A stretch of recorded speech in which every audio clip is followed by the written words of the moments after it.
बिस्मिल्लाहिर्रहमानिर्रहीम। अस्सलाम वालेकुम अज़ीज़ तलबा, उम्मीद करती हूँ आप सब खैरियत से होंगे। अल्हम्दुलिल्लाह मैं भी अल्लाह के फज़ल व करम से खैरियत से हूँ। प्यारे बच्चों, मैं आपको उर्दू की जमात में खुशामदीद कहती हूँ। आज हम एक नए सबक का आगाज़ करने जा रहे हैं जिसका नाम है मदद करो। आपको बेटा एक यहाँ पर चूज़ा दिखाई दे रहा है। इस चूज़े को आप देख सकते हैं कि वो रो रहा है। अब वो मदद के लिए दूसरों को पुकार रहा है। अब क्या है कि वो अपनी वालदा से दूर हो गया है और अब उसके पाँव पर मोच भी आई है, जिसकी वजह से वो अपनी वालदा तक नहीं पहुंच सकता। आप देख सकते हैं कि यहाँ पर उसके पाँव पर मोच आ चुकी है, तो वो इसलिए मदद को पुकार रहा है कि कोई मेरी मदद करे। उसके करीब से एक गाय गुज़रती है और वो अब गाय से कहता है कि गाय खाला मुझे मेरी वालदा के पास पहुंचा दो, लेकिन गाय इनकार कर देती है और कहती है कि मैं तुम्हारी मदद नहीं कर सकती क्योंकि मैं खाना खाने के लिए जा रही हूँ।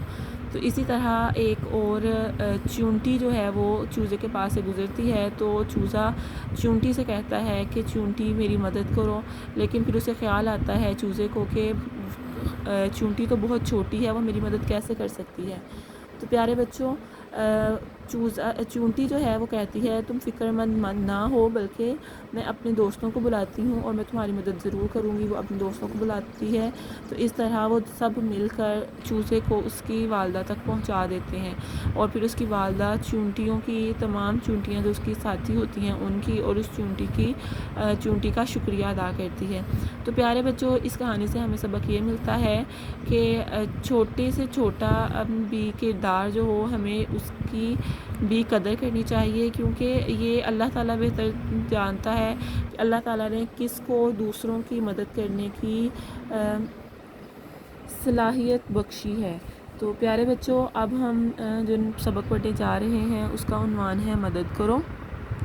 तो अज़ीज़ तलबा, अब आप देख सकते हैं कि सबक का आगाज़ कहाँ से शुरू हो रहा है। चूँ चूँ, यानी चूज़ा जो है ये रो रहा है और बोल रहा है चूँ चूँ मैं चल नहीं सकता, चूँ चूँ मैं चल नहीं सकता, मेरे पाँव में मोच आ गई है, मुझे अम्मी के पास जाना है।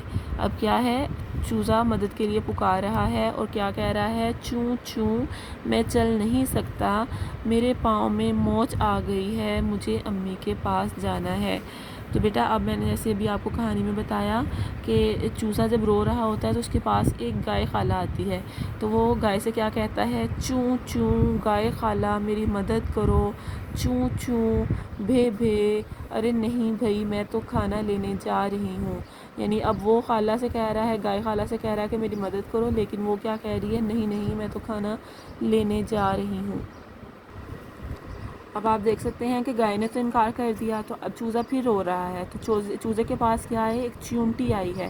तो अब चूंटी ने क्या कहा है, चूंटी कह रही है क्या हुआ है चूज़े भाई, क्या हुआ है चूज़े भाई, चूँ चूँ मैं चल नहीं सकता, मेरी मदद करो, मुझे अम्मी के पास जाना है। यानी उसने वही बात चूज़े ने चूंटी से की कि मैं चल नहीं सकता, मेरी मदद करो, मुझे अम्मी के पास जाना है। लेकिन फिर उस चूज़े को ख्याल आता है कि क्या तुम मेरी कुछ मदद करोगी, मगर तुम तो इतनी छोटी हो कि अब वो चूंटी जो है वो चूज़े की निस्बत बहुत ही छोटी है। तो अब चूज़ा कह रहा है कि तुम अगर मेरी मदद करना भी चाहो तो तुम मेरी मदद नहीं कर सकती।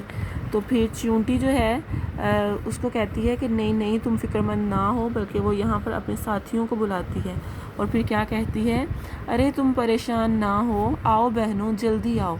अब उन्होंने क्या किया है कि वो ज़ख्मी है ना, उसको उस पर लटा के, यानी कि एक कपड़े पर और एक स्ट्रेचर जिसे कहते हैं उस पर बिठा कर, तो चूंटियों ने उसे उठा लिया है। तो क्या किया है, अरे तुम परेशान ना हो, आओ बहनों जल्दी आओ। अरे तुम आ गए नन्ही चूंटियों, तुम्हारा बहुत शुक्रिया। अब ये यहाँ देखें, ये मुर्गी है ना, यहाँ इसके पास चूज़ा पहुँच गया है, तो वो मुर्गी जो है वो चूंटियों का शुक्रिया अदा कर रही है कि तुम सब ने मेरी बेटी को मुझ तक पहुँचा दिया है, तो मैं तुम्हारी बहुत शुक्रगुज़ार हूँ। तो बेटा, इसी तरह इस सबक से हमने ये नतीजा अख़ज़ किया कि हमें दूसरों को हक़ीर नहीं जानना चाहिए, बल्कि ہمیں دوسروں کی قدر کرنی چاہیے، کہ ہو سکتا ہے کہ وہ شخص جس کے بارے میں ہم ذرا بھی خیال نہیں رکھتے وہ دوسروں کی مدد کرنے کی صلاحیت رکھتا ہو اور اللہ تعالیٰ نے اسے یہ انعام بخشا ہو۔ تو پیارے بچوں، آج کا آپ کا کام یہی ہے کہ آپ نے سبق مدد کرو کی پڑھائی کرنی ہے۔ امید کرتی ہوں آپ کو یہ کہانی پڑھ کر بہت مزہ آئے گا اور آپ اس سے لطف اندوز ہوتے ہوئے اس سبق کو پڑھیں گے۔ اب اگلے سبق کے ساتھ دوبارہ ملیں گے۔ اپنا خیال رکھیے۔ اللہ حافظ۔